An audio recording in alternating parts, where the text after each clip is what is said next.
2, 1. Hi, everybody. John Townsend here, and welcome to Dr. Townsend Live. This is a weekly call-in show that we do on Wednesdays at 2 o'clock, which should be kind of what it is right now, Pacific time. Do it for an hour from 2 to 3. And what we try to do here is that we answer questions about what's important to people. For example, we talk about relationship issues and family issues, marriage, dating. We talk about parents. Talk about grandparents. We talk about business as well, leadership, the corporate world, the management world, the NGO world, the entrepreneurial hustle world. We talk about people and their emotional struggles, depression, anxiety, trauma, these sorts of things. Kind of the things that sort of like what keep you up at night. We want to help you get to bed at night. So just all you have to do is to whatever focus you're on. You might be on YouTube Live or LinkedIn or Facebook Live, but just if you see me right now, there's a little comment thing, just put your comment in, or if you want kind of a really great answer from here is to come on and we'll put your voice on there and I can hear you and have a conversation. But either way, we're fine. Our producer, Stacy, is the one that controls all this. I want to introduce her because she'll help you make it easy for us to get an answer to you. Stacy, hi. Hi, everybody. Thanks so much for being with us today. We're so glad you joined the Dr. Townsend Live Show. And like Dr. Townsend said, you are able to call in and ask him your questions. And that dial-in number is 1-877-853-5257. And you'll want to use meeting ID number 876-5437-2012 to enter the waiting room. You'll sit in the waiting room, and then once you're connected, tell Dr. Townsend your first name only and where you're calling us from, and you'll be able to ask him your question. And we're so glad you joined us today. That's the scoop. Thanks, Stacy. And so you might have, if you're on our email list, you might have gotten my video that came out today about how do you know in leadership if you're a president or CEO or middle management or you're in the C-suite, or if you're an owner, own your own family business or entrepreneurial business, or if you're in a church or a missions group or whatever, how do you know if you're having boundaries problems? You know, Henry Cloud and I have written a ton of books on boundaries. And there are some ways you can know if your boundaries really aren't being effective. And what is a boundary? Well, a boundary is your property line, and leadership requires boundaries. You've got to be really in charge of the time and the money and the energy. And ultimately, boundaries mean you've got to be in charge of the result, the outcomes, the performance. So the way, you're kind of the alerts that you have if your boundaries aren't working well. One is that you find yourself kicking the can down the road, like a little problem that you just don't, because you're conflict avoid and you don't want to upset things, it'd be a big mess. So somebody that you're afraid might trigger on you and get upset and act like a victim. Oh, I'll just wait, it'll get better. You kick the can down the road and you postpone that difficult conversation. And guess what happens? It never gets better. So many of my coaching clients will say, I waited 6 months thinking it would get better or they get better to have the conversation because I hate conflict. And it metastasized from a misdemeanor that was irritating to a felony over here that messed up our whole culture. So that's one sign, is if you find yourself avoiding the hard concepts or conversations. A second one is if you find that people are not responding to you in appropriate ways. Because good boundaries mean a good leader says, hey, we're all having fun, we love each other, but also, hey, get out of the pool, time to get to work. And if people kind of blow you off and you find that people have like excuses because you're a loving, gracious person, they're taking advantage of you. And it's not all their fault. It might be because you're not saying, I'm really serious. You got to do it. I'm not your best friend here. I love you, but this is work. So are they responding in a timely fashion to give you I guess you would call the task and on time that you need? The other one is, this is an emotional one. If you find yourself feeling frustrated and resentful, because good boundaries mean, hey, everybody has a good time. We're high performing, like each other, but we all work and pull the sled. And I'm not resentful, I'm happy. But when you find yourself like not getting the results and not getting the response, not getting respect, you feel resentful. Like, here I am busting my butt in this organization, I'm spending all this time and things aren't happening. I feel resentful. I feel frustrated. Another sign. So you got those, it might be time to read one of our boundaries books, the regular boundaries books. Henry's got a great book called Boundaries in Leadership, and get to work on it. So, Stacey, I think you've told us that we've got somebody in line, some nice person, and we want to hear from you. So, hello, and let's get started. Absolutely. Welcome to the Dr. Townsend Live Show. Tell us where you are calling from and your first name.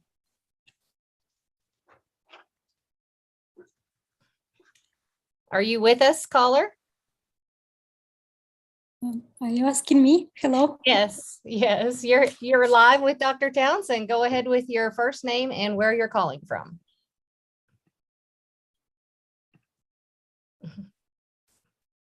Aaliyah? Aaliyah, Yes. can you hear me? Aaliyah? Yes. Yes. Hi. Go ahead. Hello, Dr. Townsend. Aaliyah, is this very hard for you right now?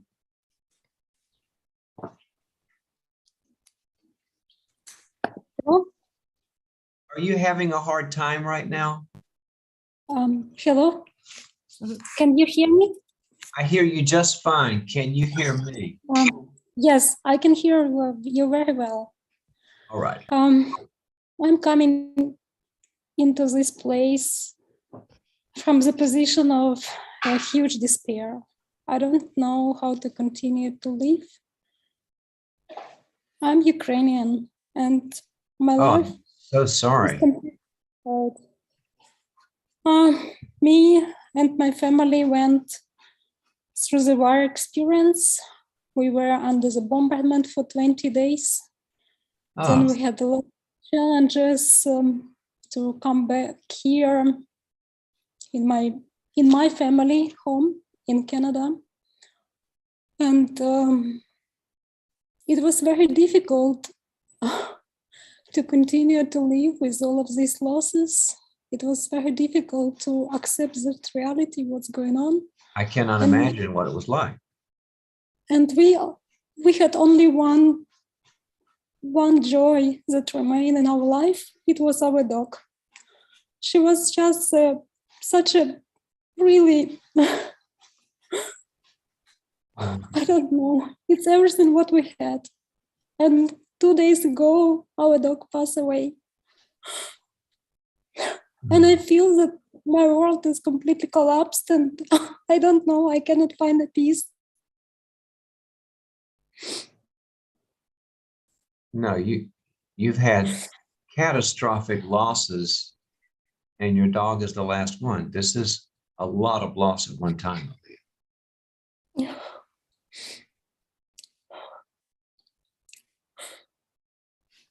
Aaliyah, let me ask you a question. What was your dog's name? Bella. Bella? Okay. Yes. All right. A couple of months ago, before the war started, it was in November, we were on the call with Bella. We called you because we had some other question. Okay. But Bella is not with us anymore. Okay. And it's all very right. difficult. Bella, you are in massive grief and loss. So tell me your question. I want to help you. So tell me a question. I don't know anymore where to find, how to stand up, how to continue to live, where to find the inner balance. I don't know. Make sure I understand. Did you say I can't lead, L-E-A-D? I'm having a hard time leading. Did I say that? Did I get that right? Or did you say living? I living. think Yes, living. L-I-V, like living, like to live. Yes. Okay, so that you're having a hard time just existing. Yes. Okay. Let me get a little bit of information. You said you've got your family in Canada with you now. Do I have that right? Yes. My mom. All right. Now who are those people? Me, my mom, and my husband. Okay. All right. You, your mother, and your husband, and you all live in the same home? Yes. We are. And we had only one piece of joy. It was our dog. Yes. I'm a dog person. I understand. All right. What is your current relational support in your life in Canada? Where are your relational supportive people? That's always the first thing when a person's in massive chaos and grief. We have very good neighbors, very compassionate neighbors. Mm-hmm. And this neighbor, she arrived immediately as he has heard that our dog is at the emergency and it looks like she is not going to survive. She immediately arrived to the hospital and she helped us to get home after that. And she shared with us this moment. We cried together.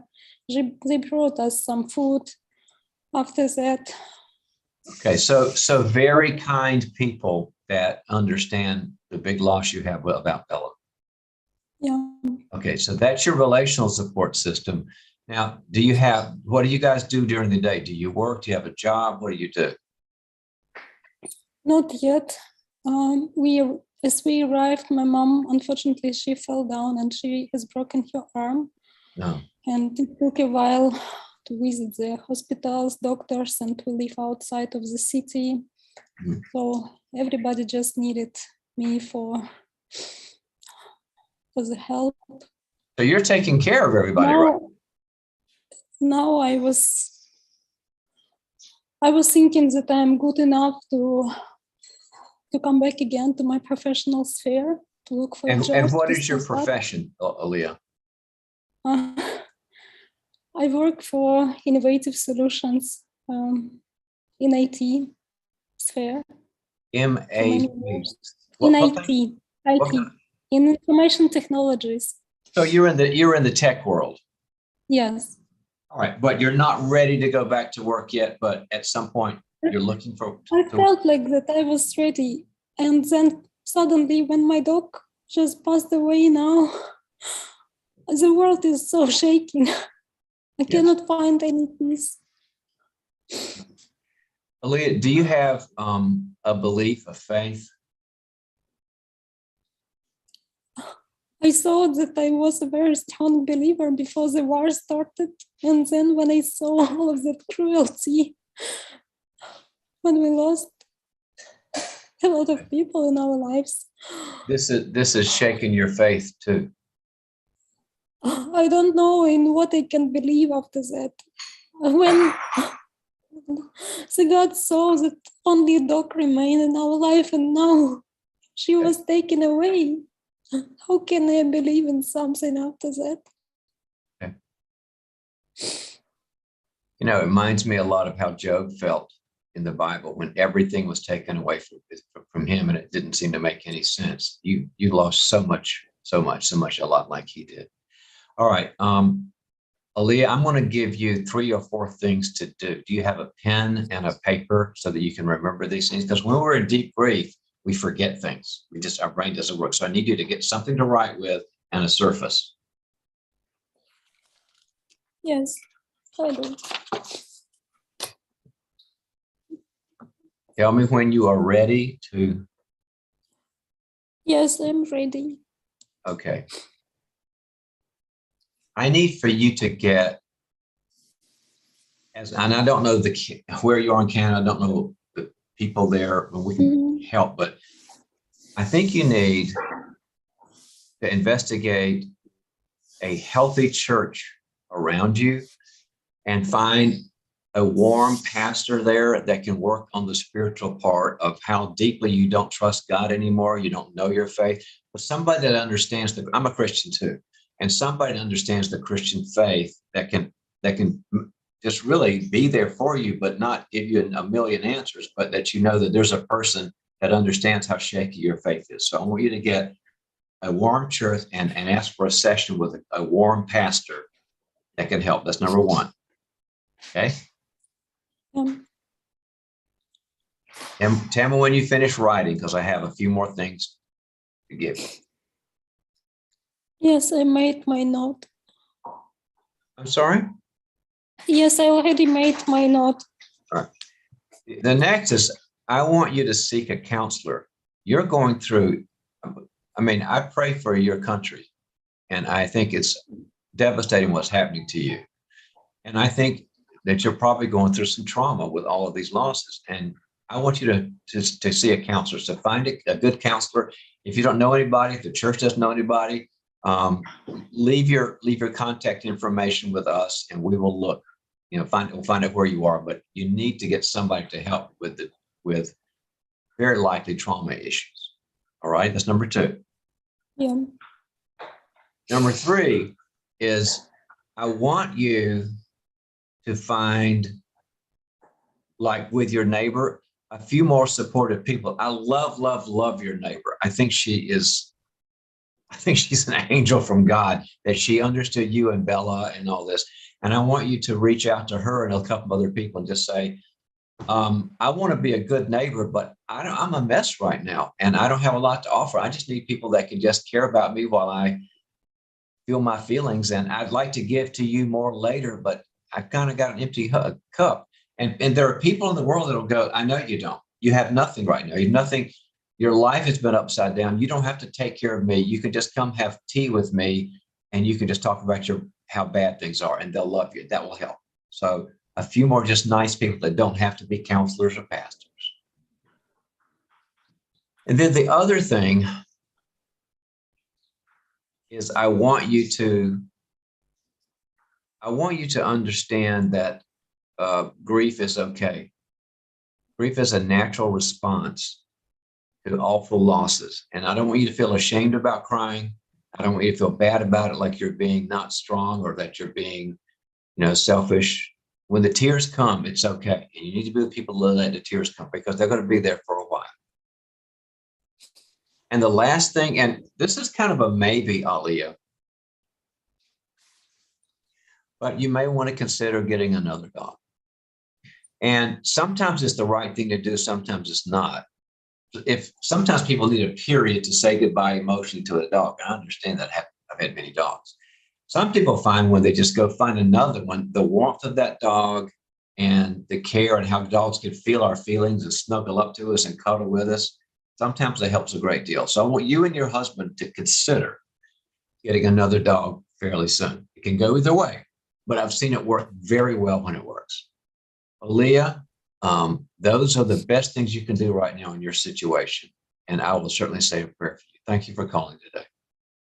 Thank you very much, Dr. Townsend.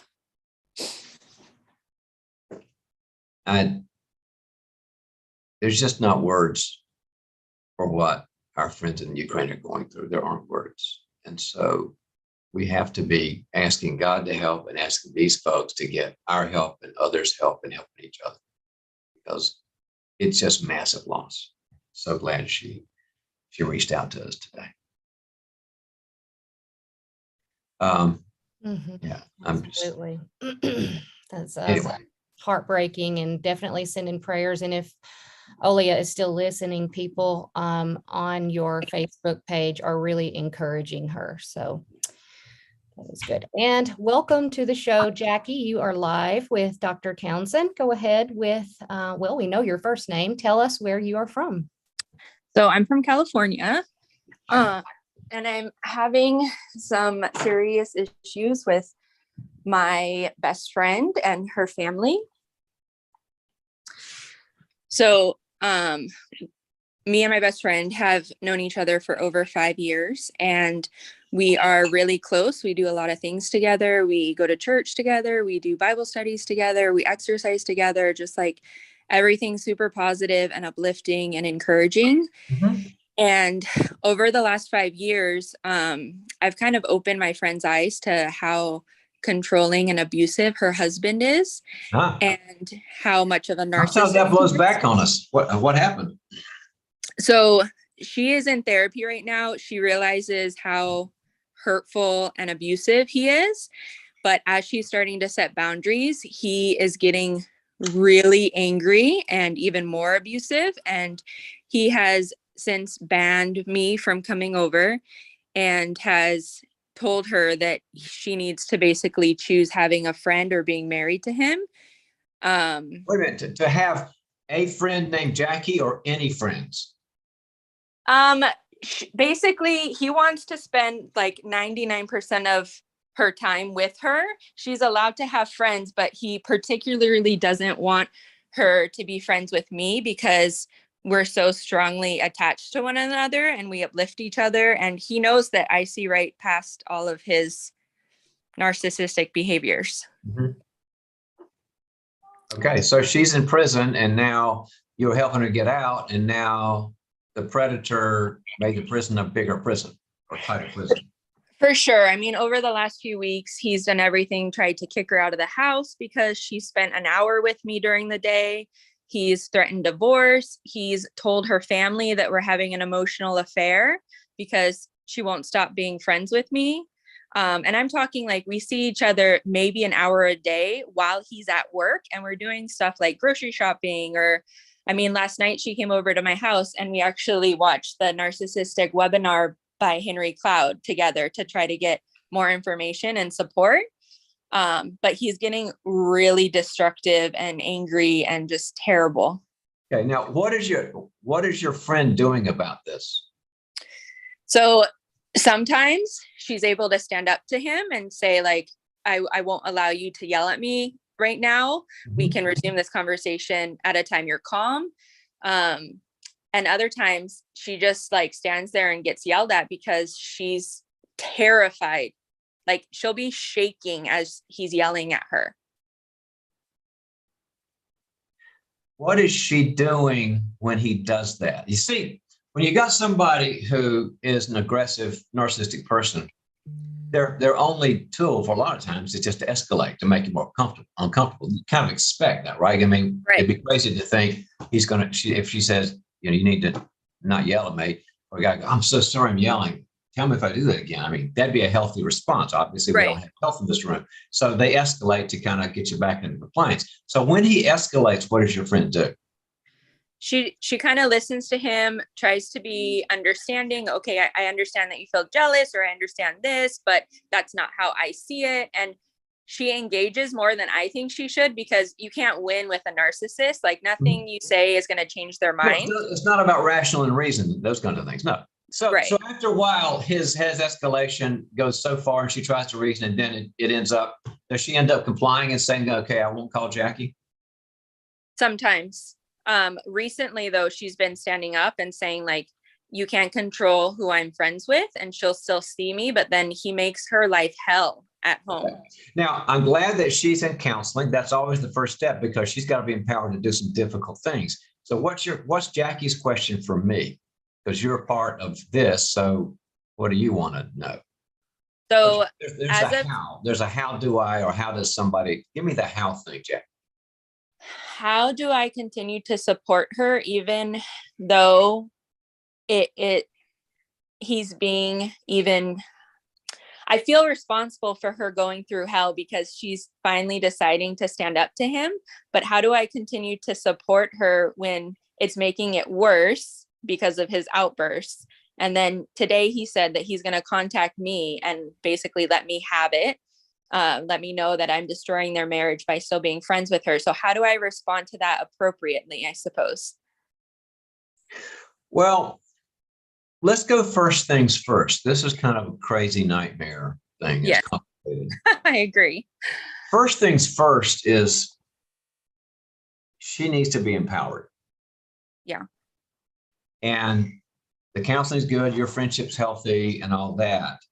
So I would go to her and say, Sylvia, I want to be the best friend possible. I also don't want you to get hurt because I'm available to you. And so I will do whatever you want. If you want me to continue seeing you, even though he escalates, I don't want you to be hurt. But if our presence is supportive and loving and healthy and empowering enough, it's worth the risk. I'm not taking the risk, Sylvia. So you tell me how much and what kind of contact you want. If you want to say, look, it's too bad, just don't see me, I really won't.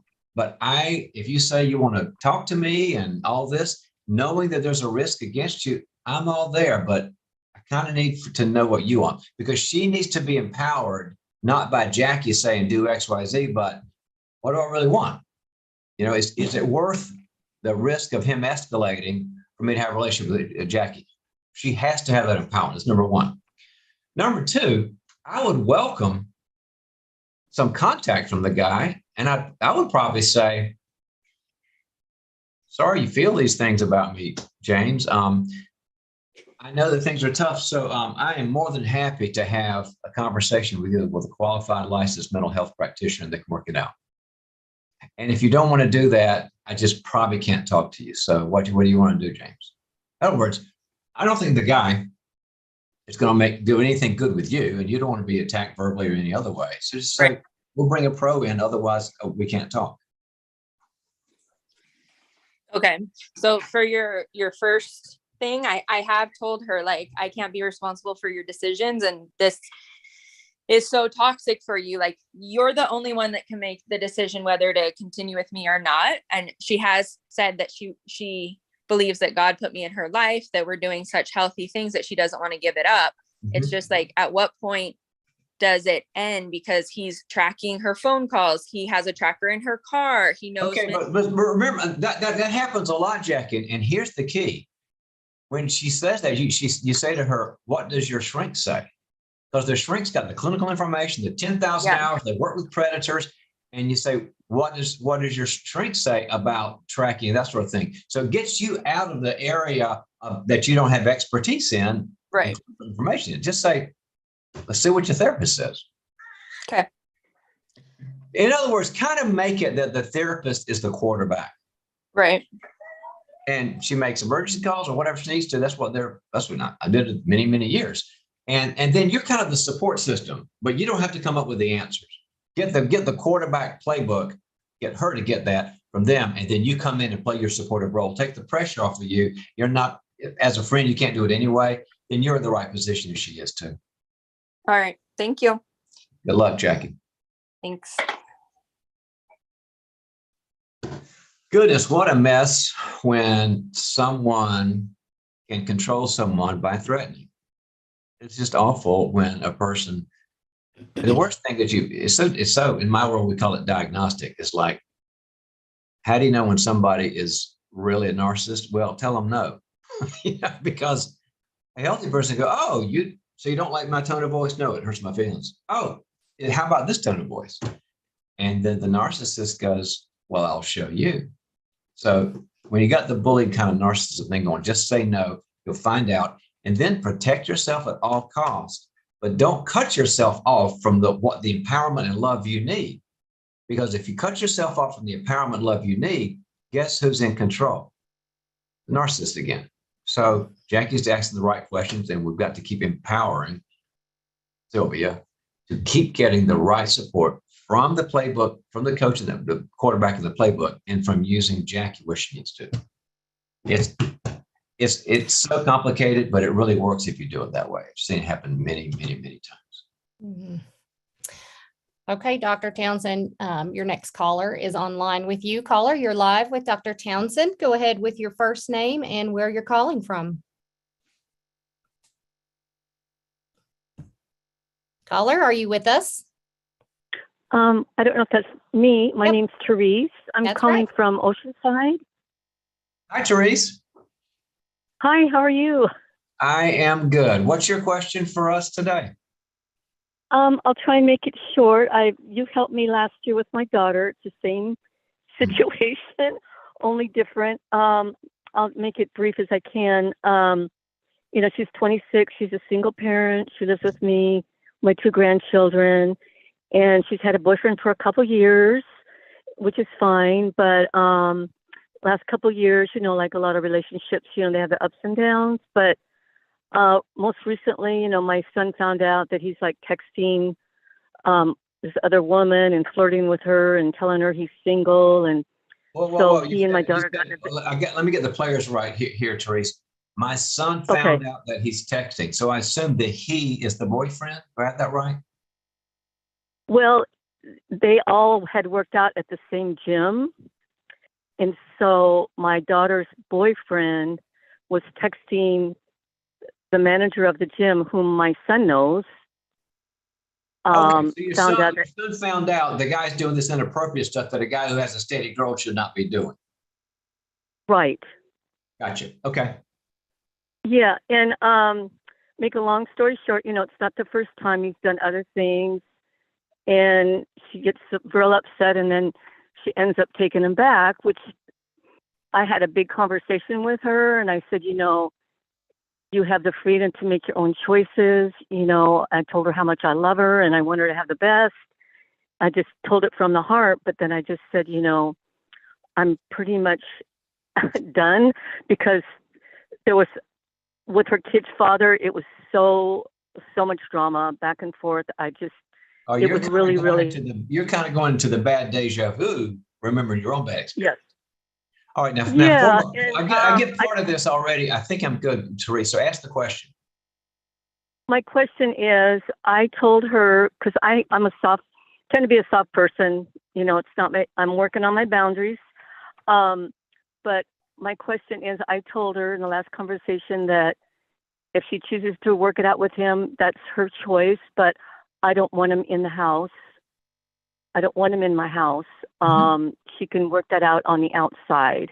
Mm-hmm. And so last Sunday, he came over with his daughter, and they were having dinner on my patio, and my son dropped by, and he was really upset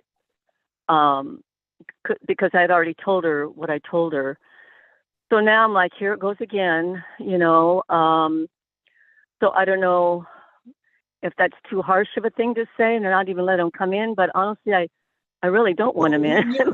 When you told your daughter, Yes. when you told your daughter, I want him in the house, you told him the reasons that he has been found flirting with other women. You told him that, right? You told your daughter that, yeah? Oh, she knows. I mean, she found out. So it's out there. Okay. So what was your daughter's response when you set the boundary? She just said, okay. That's all she said. So she didn't argue with you. She didn't say that's unfair. She didn't protest it. She said, okay. But inside, yes. she's saying, forget you. And then the boyfriend comes over and you find out she violated your boundary. Exactly. And, okay, so your question also too, for me, as I understand the question was, do I think that was a fair boundary, or do I think it was too harsh? Right? Yes, exactly. You nailed it. It's fine. It's a fair boundary. Okay. Let me tell you why. Okay. She's your daughter, but does she own equity in your home? Is she part of your mortgage? Is she a co-owner? Oh no, I pay for everything. Right. Does she? So she's a renter. She's boarding with you, right? You are the owner and she's the renter, yes. right? Or even if she's paying. Okay. It's your home. Yes. And it'd be like if yes. she said, I want to smoke dope in the house. And you go, no, you won't be here if you do this. And so you've set a reasonable boundary with a guy that's a bad guy that's out there and everybody knows he is. And no, he can't come over. So now I have a suggestion for you that has a next step aspect to it, because I totally agree with your boundary. Can I give you my next step? Yes. All right. It's not going to be easy. That you have to tell her, if this continues, you'll have to find another place to live. Okay. Well, that was easy. I thought you would start fighting me and saying, no, she's my daughter. Don't throw my grandchildren out. Well, you're kind of like, okay, so tell me what's going on here, Teresa. Wow. Well, what it is, my struggle is, like I said, I'm a little bit of a softie, but my struggle is my grandkids. My heart is just ripped up because of what happened before. It was not good. Do you have enough resources to say, now I do this a lot with other situations. I don't know if it fits you, but tell me if it does or doesn't. You have enough resources to say, okay, I'll give you first and last on a small apartment near here, and you take care of everything else. Bring the kids there. Love to see the kids, but I can't have you doing this if it happens again, but I will provide a launching first and last deposit. Do you have the resources to do that? I don't. Well, I have a credit card that I'm in a situation where I don't have a job right now. I'm trying to find a job. I mean, I'm 69 years old, which is, I'm very capable and healthy. I do have a credit card. I hate that. I stuff kind of don't. I'm kind of a Dave Ramsey fan. I kind of hate what you'd have to do. Let me think about this. Yeah. And All right, I called you last. Therese. Then we got to think of something that means something to your daughter. And I don't want it to ever jeopardize grandchildren. I hate it when grandchildren get, thrown in the middle as leverage. It's awful, awful, very dark. So I got to think of a way that you can have a legitimate consequence so that she knows the guy is toxic. And if she wants to have a relationship, it's got to be out of here. Let me just think for a second. Because I think she's going to do it again because you're a loving person. You're kind of softy and your boundaries are just beginning and all that. It sounds to me like she's just blowing you off. And the guy certainly is not helping things. Yeah. Just be silent for a second. You've got a complicated situation. No more information. I got to really think about this. Okay. Let me just think. Yeah. That's why I'm calling you, because I'm like. Right. No, Teresa, no words right now. Like. Okay. I need to go in my cave. This is complicated. Just look out the window or something for me. Okay.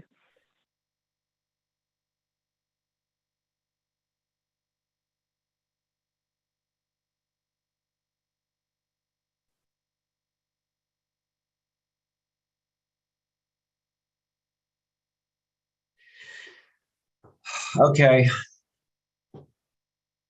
Sometimes there's great solutions, Therese, and sometimes there's not as bad as other solutions, unfortunately. And I just don't want to jeopardize your grandchildren. And so I know. does your daughter have a plan to leave? Now, last year when you talked to me, was she still living with you in Oceanside? Last year when I talked to you, you gave me a launch plan, and I did that. And then the situation is, it's like, living in Southern California, the rents are very high. But I forgot, was she living with you last year when you talked to me? I forgot. Yes, she was. Okay. And so I did give you a plan for her to launch, right? You did, yes. Okay. And just give me the 20-second summary of the plan failed or it's good working or what? Because a year's a long time. How's it going? Yeah, it's been a long time. And actually, I want to move out of state and then rent my house. So that's another scenario. But you gave me the launch plan. I told her, and then she had a job, and then that didn't work out. But now, she's working, and the launch plan. Whoa! I didn't know this. Your daughter has income? She does now. She was off and on, up and down with the job. To leave and get an apartment without the kids being jeopardized? I'm sorry, I didn't hear you too well. Is your daughter making enough money to leave and take the kids and the kids not be on the street? Oh yes, she's trying. She says. Whoa! Why don't we do that? That's the consequence. We don't have time to go into last year's thing I did with you, but she knows that's the plan. She can't be staying there forever, and that's not good for anybody. So you're just saying, we're on a plan for you to launch, or I'm going to leave and rent it out. But either way, you're going to have to leave. We've had that talk, honey. But let me finish here. We're going to accelerate that plan. The next time Brian comes over, you'll have to leave in 2 weeks. So the plan's the plan, but I will make it 2 weeks after the next time he ever comes over again. That's your new plan. And you're not being mean. Okay. Good luck, Therese. Okay, I appreciate it. That's why I called you, because I need some outside expertise. So I know I'm on base. You are. Okay. Yeah. Okay. Thank you so much. Guys, you got to remember, a person will take as much as they can until you say no. There are people that won't. Kind people, responsible people, but people that are takers, don't wait for them to say, I feel bad about this. You've got to set the limit. By the way, I started off our whole time together today talking about, the leadership world and how to know if you got boundaries or not. And we've got a lot of leadership things going on here. We've got the Townsend Institute for Leadership and Counseling. We have tons and tons of students. We've got tons and tons of faculty. You can get a fully accredited online, we've got all the gold standard in organizational leadership, credential or master's. You get a total degree or credential, or in executive coaching consulting, a very quick moving industry in the world. People are really, really coming after coaching because it brings about 3 times the value that people spend on it. So you can get a credential or a master's in that. You can get a credential or a master's or a PhD in counseling, learn to be a shrink and learn all the great neuroscience and Bible verses and all that stuff that I do. And our next time to show up, we're going to have a big August conference where everybody flies in for a few days and meets everybody. We have our groups, and great speakers. I'll be there a ton. And if you're interested, we have what's called info sessions. And info sessions are where a lot of people from around the world, they'll just come in on the video online. And I'll speak about what we offer and our uniqueness and how we can help. And then you get to go into small rooms with either the head of the counseling department or the head of the leadership department, the head of the coaching department. You get your questions answered. So Stacy knows all the dates. She'll put the link on the next one up there. It's every few weeks. And we're there for an hour, 90 minutes, you get all the question answered. But if this is your time to kind of respect your passion, Proverbs 4:23 says, guard your heart, for from it for the well springs of life. That's about the passion. So if it's time to, instead of life getting away from me and, I've all these demands on me and everybody wants a piece of me and I got it, why don't you be a little bit selfish in a good way and find out what your passion is and we can help you. We'll be the garden. We'll be the garden to make a career for that counseling passion, that leadership passion, or that passion for coaching. All right. I'll let you know. All right. Somebody's up, right? That's right. Dr. Townsend, welcome to the show. You're on Dr. Townsend Live. Go ahead with your first name and where you're calling us from today. My name is Patty. I am Orange County. First, I wanted to say thank you, Dr. Townsend, because any question, you value any question. So because I just wanted to thank you. No question is bad. You're welcome. Now, I'm having a little problem hearing you. Okay. Now I think it's whatever better. you did right there was great. But I need your name. No, I was holding it the wrong way. My name is Patty, P-A-R-I. I am from Orange County. And where are you again? Yes, from Orange County. Orange County. I know. The one in Florida or the one in California? California. Okay. All righty. I know you said some nice things about the program, and I was glad to hear that. Yes, I really believe it, and I mean it. And I just wanted to say, how can I try to be very considerate, compassionate, even somebody called me, says, I feel lonely. I try to talk to them. Even I refer them to come to your program if they have any question. But the problem, it starts for me when they start comparing. For example, somebody says, I'm so lonely. I lost my husband 3 years ago. And I say, I hear you. I understand. Then I remind her the good thing she has. But then instead she says, oh, at least you're not alone. You live with your son. And she already knows the reason my son lives with me. He's 30 years old. He has issue. I mean, anxiety, depression, OCD, and he's not functioning. And that is a kind of, when people say that, it just takes my compassion away. If I get this right, Perry, that's an awful thing for someone to say. This person's lonely and says, let me get it straight. They say I'm lonely and they just want your comfort, and you say some nice things about them and you're kind to them. And then they come back and say, well, your son lives with you, and they're mean. Is that what happens? Yes, exactly.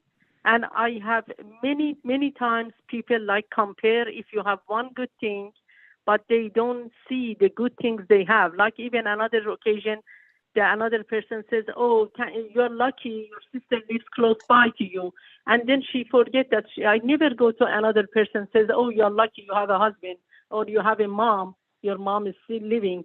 But then, Perry, you understand what I mean. You understand, yeah. Yeah, I totally understand. We're going to do a role play. This is screaming for a role play. Let's do it. Yes, wonderful. Okay, so I'm going to be the nice Perry who's really healthy and loving, and you're going to be this Yes. crazy competitive person. And you come up and do whatever that person does and tell me your problem, and I'll be nice to you. And then you attack me like they do it, and I'll tell you what to do. How's that? Ready? Yeah. Yes. So hi. Okay. Is it a man? Is it a man or a woman? What do you want? A woman. A woman. Okay, Yeah. I'm going to call Okay. her. My name is. I'm Yeah, going to go call ahead. her. I'm going to call her. I'm running out of names. I'm going to call her Ruthie. I don't know why I said that. Okay. So you're Ruthie, walking up yeah. to me. And I'm Perry and you are Ruthie. So I say, hi, Yes. Ruthie, how are you? good. Not. Oh, really, not really good. I feel so bad. I am lonely. You know, it's so hard, and you know, I get bored. I have nothing else to do, and then you can answer. I'm so sorry to hear that, Ruthie. I mean, boredom and loneliness are not good for us, and being confused about what we do.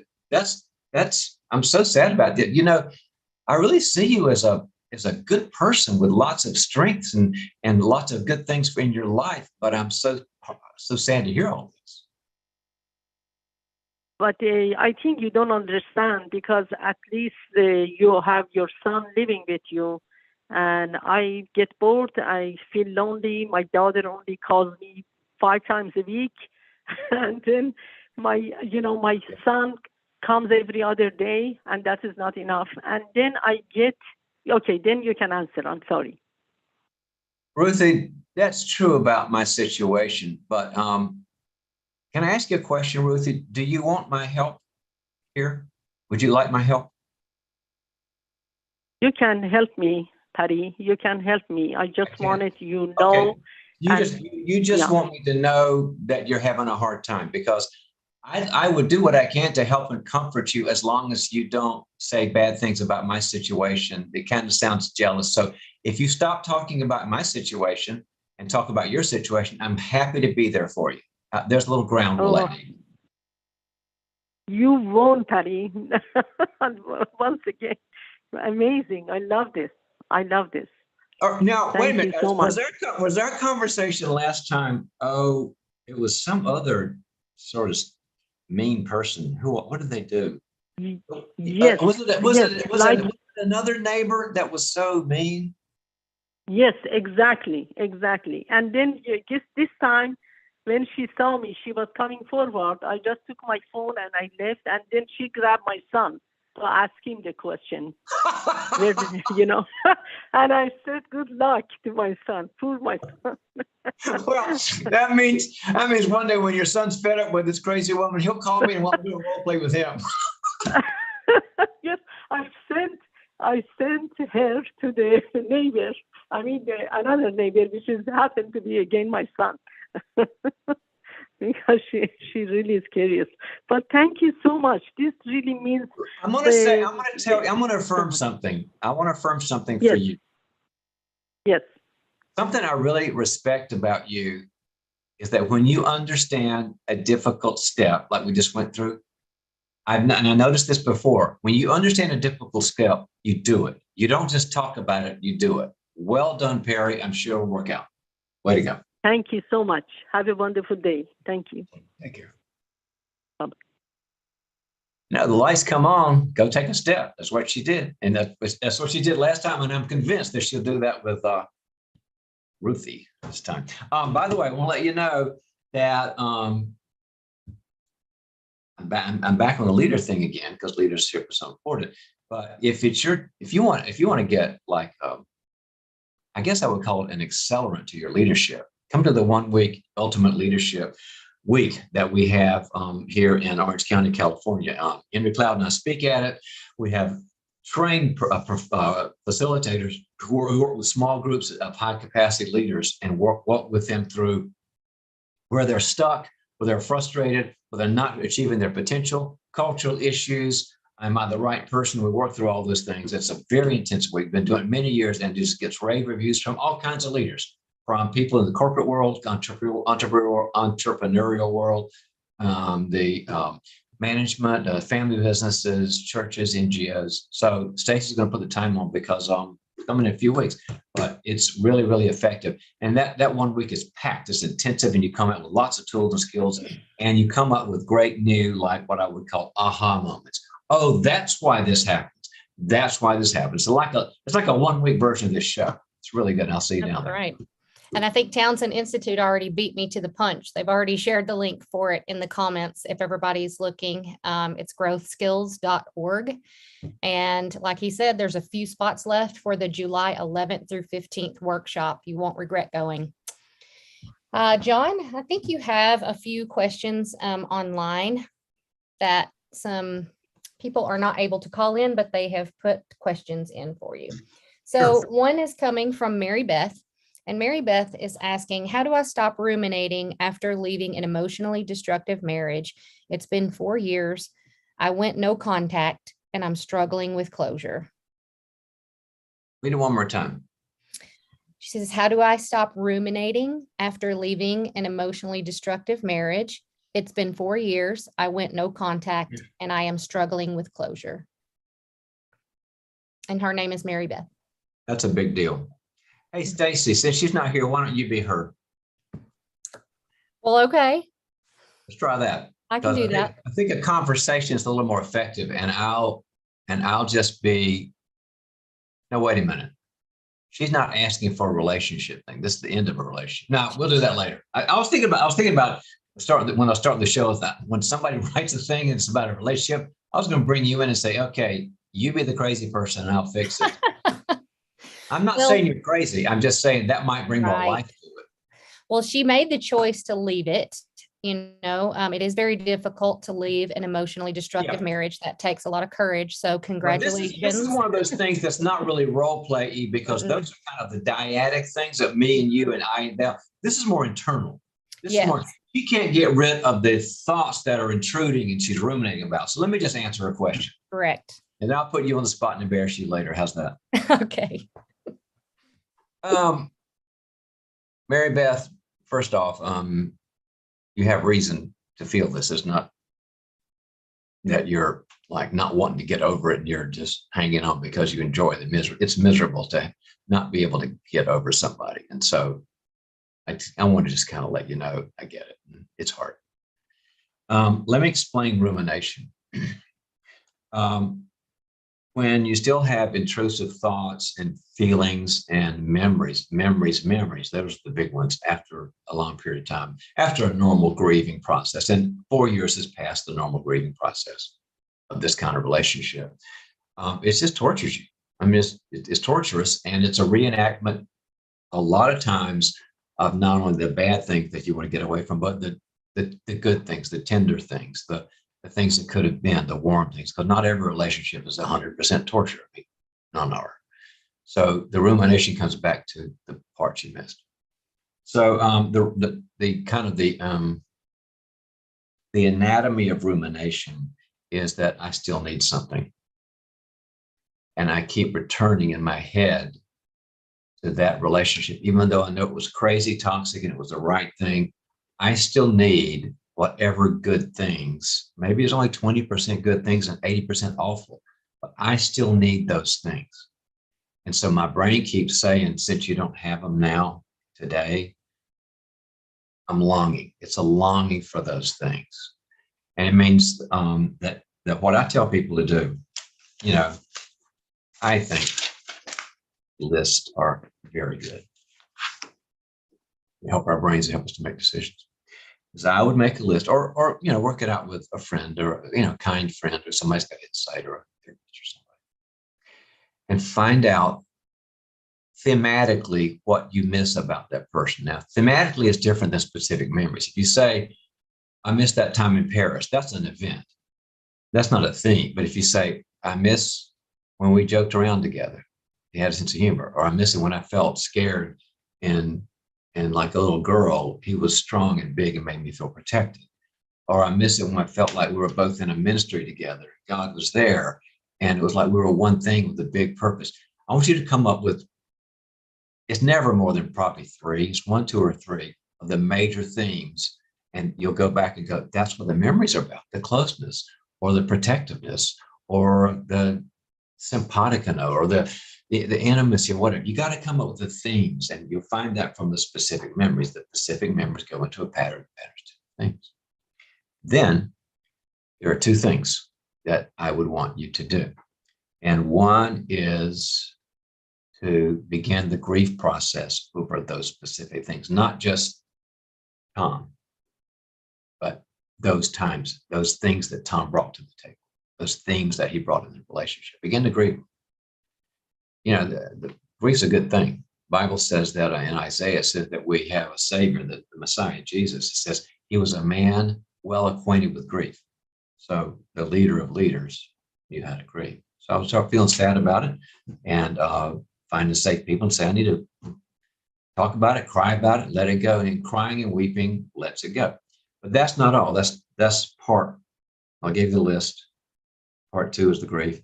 Part 3, Mary Beth, is that you have to replace it.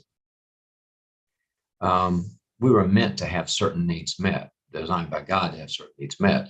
And there's a vacuum, 1, 2, or 3 vacuums, I think, in you that you just can't leave untouched. The grief is important. We do it, but just because you grieve it doesn't mean it's filled again. And this is the adjustment part, I think, is that you can't get it met by that person. Some people say, well, they were the only person that could laugh that way or make me feel special or be adventuresome. And it's just not true. That's a child wish that says, I will only take that toy. Like when you go to the grocery store, you know, and you want Del Monte peaches, and all they've got is the blue. What is it, Stacy? When you get the white can with the blue, the generic peaches, right? Mm-hmm. And all they got is generic. But I want the Del Monte. I know it's better, but you know what? The generic label, they'll keep you alive. They'll taste pretty much the same, and we have to make that shift from somebody can provide that. That's not my first choice, and that's a big part of growing up life. I love it when it says in Joel chapter 2, it says that God will redeem the years that the locusts have stolen from us, and they'll do it with other people, different people. I would suggest not a romantic relationship. I don't know if you're remarried or dating, whatever, that's great. I would suggest you get those needs not met in a romantic sphere, but from people who are non-romantic, just good, cool friends who love you and will be there with you. The adventuresomeness or the safety or the intimacy, whatever. So make the list, get the theme straight, grieve it, find some others that can provide it. Get yourself whole again. Good luck with that. Okay, John, your last question of the day. I got time? You have time. It's a little difficult, but I think you'll be able to wrap it up pretty quickly. Oh, you're giving me the hardest question of the week when I got 2 minutes. Thank you so much, producer. You're welcome.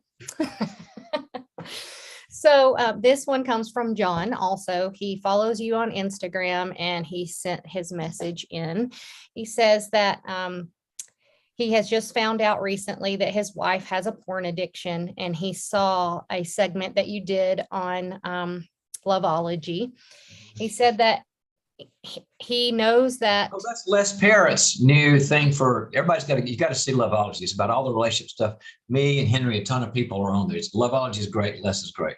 It's a free resource also. Mm-hmm. So he says that he knows they go to church together. They're a Christian family. He says that he knows there's a lot of margin for fun and play within the marriage, but this is breaching a whole new subject that he does not know how to tackle with her. He says, I am not angry with her, but I do see that it is causing some distance between the two of us. And how do I get her to see that it's unhealthy to continue this habit? John, I'm really, really sorry. And it's, for we've known how bad a problem it is with the men, and now it's really growing with women. And it's like fentanyl. It's awful, awful, awful. It's so addictive, and it gets to the same parts of the brain that fentanyl does. I'm so sorry. All right. Number one, a more fun and playful and creative sexual marriage that you have will not fix this. So let's get that out of your brain. That will not fix. It's not about you're not fun enough. It's something else going on. It will never fix a porn addiction. So don't try to be the one that's more exciting to her. It's a different problem. Number two, she needs to see a counselor. And if she won't see a counselor, then you say that I want to see a counselor with you. And you have to insist on marriage counseling with somebody. And all marriage counselors are licensed their license, it covers sex. So you don't have to say, no, they've got to have 18 certifications in sex. That's great. But if you don't have one in the area, a good marital therapist is the way to go. And you have to just say, this is not, I know you don't think there's a problem, sweetheart. I know you think it's just fun, but I'm dying. I'm dying inside. And if you'll do anything for me, and maybe I'm at fault, and I want to find out, but we need to investigate this with therapists. I would never tell anybody to do anything different than that, John. And good luck with that. Some great advice. And Tough it's stuff. a tough subject as well. Yep. Well, I believe we are back live next week. Let me check the calendar. Hope so. I like being with these folks. Let's see. No, we are back live on July the 6th, Wednesday, July 6th. Nope, we are not. That is not true. July the 13th. And just follow all of John's media You're not on pages. vacation that week? You are on vacation. No, are you on vacation the 13th? My calendar says you're on vacation the 13th. No? I am on vacation the 13th. It's all my fault. Oh, that's correct. So we're back together on the 20th. We are back together on the 20th. And follow John on Twitter, Facebook, Instagram, YouTube, LinkedIn, and also now brand new TikTok. Help us get that going. Share his TikTok videos out. There's so many people that could benefit from the great videos and tips that he's putting out for leaders and marriages and just individuals in life. And we will see you next time.